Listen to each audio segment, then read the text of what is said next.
L'hydrogène est-il le carburant du futur? On en a beaucoup parlé avec les annonces d'Airbus, mais on voulait d'abord vous montrer ces images. Alors, c'est pas encore un gros porteur, hein. C'est plutôt un petit coucou, mais c'est le tout premier avion entièrement propulsé à l'hydrogène qui a décollé hier du Royaume-Uni. Il a décollé, il s'est posé, tout s'est très bien passé. Bon je vais faire l'avion, c'est pas grave. L'idée avec vous, Frédéric, c'est que vous nous expliquiez. Voilà, il est magnifique. Bon, on est d'accord, on n'est pas encore 200 à bord, mais il vole simplement grâce à l'hydrogène. Expliquez-nous juste ce que c'est que l'hydrogène. Alors déjà, l'hydrogène, il faut savoir, on ne fait pas son plein d'hydrogène. L'hydrogène, ça s'obtient par... là, la technologie, ça va être de l'électrolyse. On va repartir dans nos cours de 3e, voilà, où on faisait passer... Mais alors basique, hein. Voilà, on fait passer du courant dans l'eau et donc ça va séparer l'oxygène de l'hydrogène et on va utiliser cet hydrogène, on va le stocker et puis il va produire de l'énergie et on va créer une pile dans laquelle il y aura l'hydrogène qui va justement créer cette énergie. Et donc c'est cette pile ou cette batterie que l'on va charger dans les avions, comme on l'a chargé aussi dans les voitures, dans des bus, et pourquoi pas même dans l'habitat, parce qu'on imagine plus tard des batteries à hydrogène dans les maisons pour nous apporter l'électricité. Donc voilà, le principe est vraiment ça. Alors ce qui est bien, quand je vous parle de l'eau et de l'électricité, c'est quand même... On en a. Donc voilà, c'est pas des énergies fossiles, c'est plutôt alors ça, c'est ce qu'on appelle de l'hydrogène vert, de l'hydrogène propre. Et donc voilà, ça pourra permettre. Alors effectivement, aujourd'hui, alors Airbus travaille dessus, bien entendu, mais les capacités des batteries sont... on fait déjà voler un petit avion comme ça, c'est déjà une belle performance. Mais ensuite, parce qu'un avion, ça demande aussi de l'électricité quand il est en vol. Voilà, pour l'éclairage, tout un tas pour tous les systèmes électroniques de l'avion. Donc mais on est vraiment dans ces recherches, dans cet avenir. Et encore une fois, l'hydrogène pour les avions, mais on le verra pour les voitures, et pour l'habitat. Alors c'est l'avenir et en même temps, Chantal a feuilleté son album de souvenirs et elle a ressorti ses photos de la guerre où il y avait déjà des voitures à hydrogène pendant l'occupation. En quoi est-ce que la technologie a évolué? On se souvient tous, hein, ces vieilles voitures qui sur le toit avaient ces réservoirs, ces bonbonnes. Alors c'était hyper encombrant, mais ça roulait déjà. Aujourd'hui, on sait beaucoup mieux le stocker dans des packaging, beaucoup plus petit. Hein, on imagine, ça peut être dans des petites piles comme celles que l'on utilise aujourd'hui. Ça peut être des... Regardez, alors là, c'était la version je transporte avec moi mon tonneau.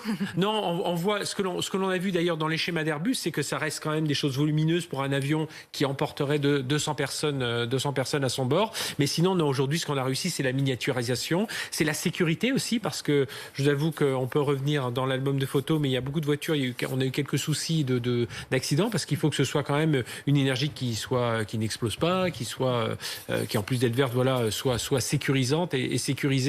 Et aujourd'hui, c'est vraiment la technologie, c'est qu'on a réussi à rendre tout ça beaucoup plus miniature, à le faire beaucoup plus vite, dans un environnement beaucoup plus sécurisé, et surtout, on arrive à mieux le stocker. Voilà, on sait vraiment le stocker. Je reprenais l'histoire de l'habitat, c'est comme ça qu'on va bien comprendre. Vous imaginez, vous avez une maison plus tard avec des panneaux solaires.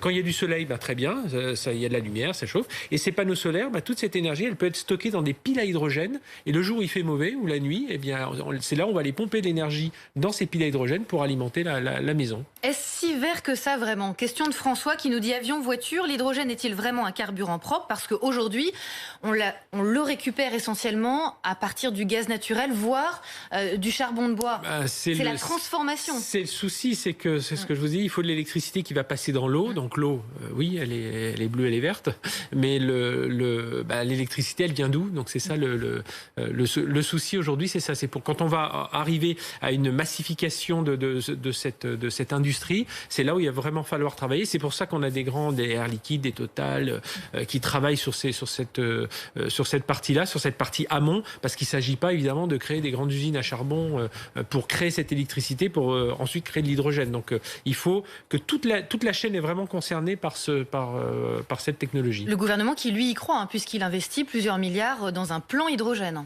Ça fait partie quand on a eu ce plan de relance des 100 milliards, il y a une grande partie qui concerne ce plan hydrogène. Et justement, en fait, ce que veut faire le gouvernement, c'est qu'on a, je l'ai cité, Air Liquide, Total, Michelin, on a plein d'entreprises qui sont spécialisées dans ce domaine. Le problème, c'est qu'elles ne travaillent pas toutes ensemble. Et donc, le gouvernement, dans son plan, au-delà de l'investissement qu'il veut faire, c'est dire à tous ces industriels, écoutez, on va mieux se cadrer, on va mieux se coordonner, on va être beaucoup plus cohérents chacun dans nos stratégies. L'un apportera un bout, l'autre un autre morceau. Voilà, il faut vraiment qu'on arrive à avoir un écosystème qui soit beaucoup moins éclaté. On revoit ce petit avion. C'est formidable, il vole. Après, on a le projet extrêmement ambitieux d'Airbus qui, lui, veut faire traverser l'Atlantique à 200, 300 passagers. Il y a encore un peu de chemin, là. C'est quand même pas du tout le même enjeu. Non, il y a un peu de chemin. Quand on est dans l'aéronautique, on réfléchit sur des avions, alors parfois à 30 ans, à 20 ans. Avec cette aile volante très futuriste. Aile volante, et puis on sait qu'il y a des avions aussi qui ont volé à l'énergie solaire. Alors là encore, quand on sait que vous imaginez un planeur, le poids d'un planeur qui a volé à l'énergie solaire, mais pour ça, il avait besoin d'ailes de l'envergure d'un Boeing 747 pour tous ces panneaux solaires. Donc, avant de faire voler un gros porteur avec énergie solaire et tout ça, il faudra un moment. Mais c'est sûr que les avions de futur, ce sera de l'hydrogène. Ce sera peut-être des panneaux solaires qui seront posés sur le toit de la cabine pour capter aussi de l'énergie solaire pour alimenter l'électricité à l'intérieur des avions. Mais en tout cas, voilà. C'est quoi l'échéance? Enfin, on parle de quoi là On est 2040. Voilà, on est au-delà. C'est 20 ans. Oui.